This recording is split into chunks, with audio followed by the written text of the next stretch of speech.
So, welcome to our Mind Speaks podcast, and we will talk about podcast. So, ang podcast po, alam naman natin ay nauuso na yan lalo na sa panahon natin ngayon, which is in 2024, kung saan nandun tayo ngayon. And before pa nag-skyrocket o talagang nag-boom itong online um, thing na tinatawag ngayon, if we look in the internet, ang history nito, matagal na itong nag-start bago pa yung pandemic. Nag-boom lang talaga ito nung nag-pandemic na. And alam natin na maraming tinamaan nun. Businesses and workers na kung saan napilitan pa sila na magkaroon ng tinatawag na work from home. And marami sa ating mga kababayan ang naapektuhan nito, hindi lang tayo sa Pilipinas, kundi sa buong mundo.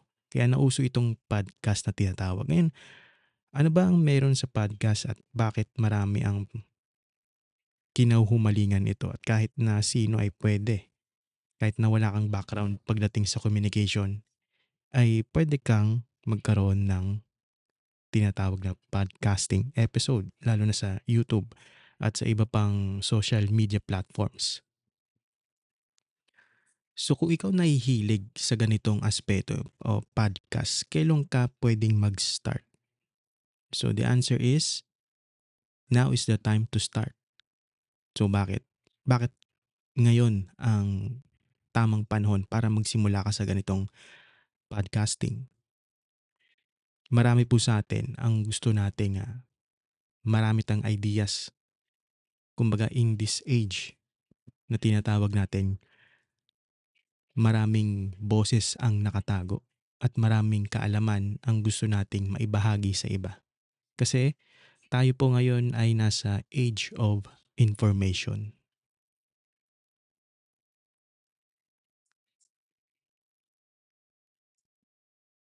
So, pagdating sa aspeto ng podcast, ano ang kailangan nating gawin? Ano ang kailangan na gamit na meron tayo? Nakikita natin sa mga sikat na podcasters kagaya nila Joe Rogan at sa iba pang sikat na podcast, yung mga high-end na mikropono kagaya ng Shure SM7B and itong ginagamit po natin ngayon, ang Samsung Q2U, which is perfect na siya kung tutuusin para sa mga beginners sa podcasting. The best equipment are things you already have. Meaning, kahit headset lang yan na basta mayroong mikropono at cellphone, pwede na. Lalo na kung ang podcasting mo lang naman ay sarili mo at wala kang ibang guest, wala kang ibang ini-interview. Magugulat na nga lang tayo, napakarami ng apps na pwede nating i-save or yung recorded na audio file natin, pwede nang ma-download doon sa app na yon at pwede niya nang linisin kagaya ng mga background noise and upgraded na. Pwede nang mapakinggan ng maayos yung ating recording audio into podcast at pwede nang automatic na rin siya. Pwede na rin siya ma-download sa kung saan social media platform, Spotify, YouTube, and etc. But if you're serious, syempre, investing a lot of money is not an option. Meaning, maglalabas ka ng malaking halaga. Lalo na kung gusto mong gawing career ang podcasting or iba naman for just magkaroon lang ng content o makiuso. But if you're serious in this podcasting, investing a lot of money is not an option. Kailangan mo talaga maglabas. Bakit? After mo mag-invest, kailangan mo pang pag-aralan yung tinatawag nating audio. So bakit kailangan nating gumastos na nga tayo, pag-aaralan pa natin yung audio?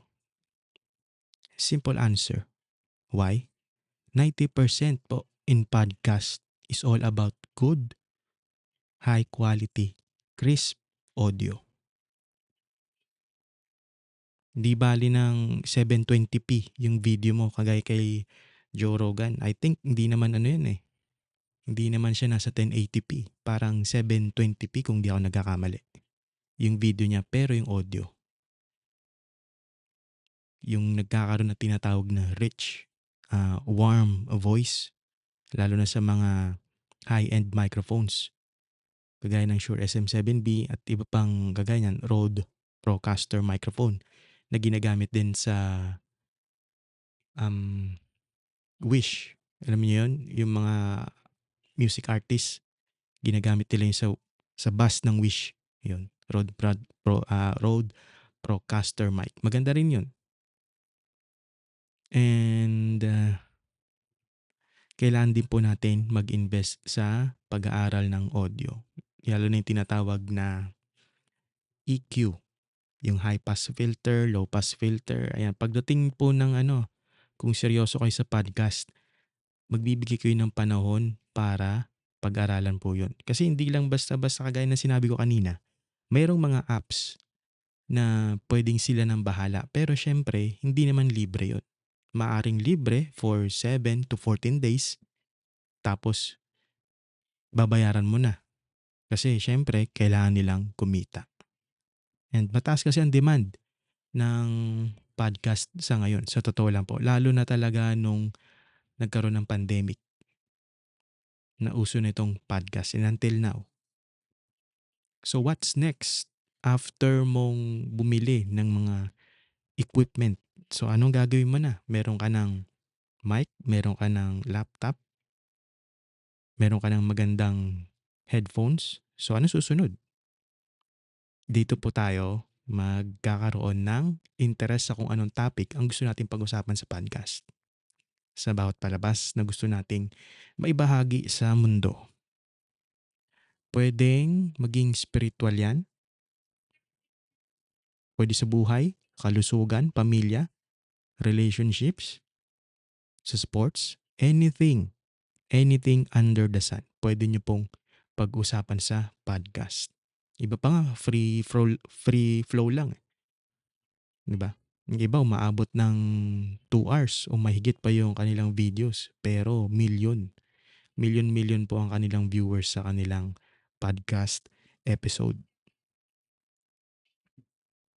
So kung mag-i-start ka ng podcast, pwedeng umikot dito yung gusto mo. Kasi hindi ka pwedeng mag-podcast ka lang na magsalita ka na lang. Kumbaga, kagaya ng sinasabi ko nga kanina, kung wala kang experience pagdating sa communication, eventually matututunan din yan along the way. Yung iba pa nga, nag-enroll sa mga communication skills, seminars, para magkaroon ng eloquent speech, kumbaga. Maging maayos ang kanilang pagsasalita at hindi sila nauutal-utal.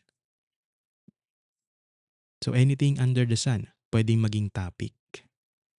So, kailangan din po natin ng structure. Nagkaroon ka na ng topic, kailangan mo din magkaroon ng structure, form, or organize yung magiging episode sa podcast mo. Bakit? Kasi kapag wala kang structure o hindi organize yung pagpa-podcast mo, magiging malilito ka kung ano yung susunod mong gagawin. So, step by step, para lang ano yan eh. Parang sa isang sanggol, di ba? Bago siya maglakad, gumagapang muna. So, mga ganong step din. Baby steps, kumbaga. So, wala namang masama doon.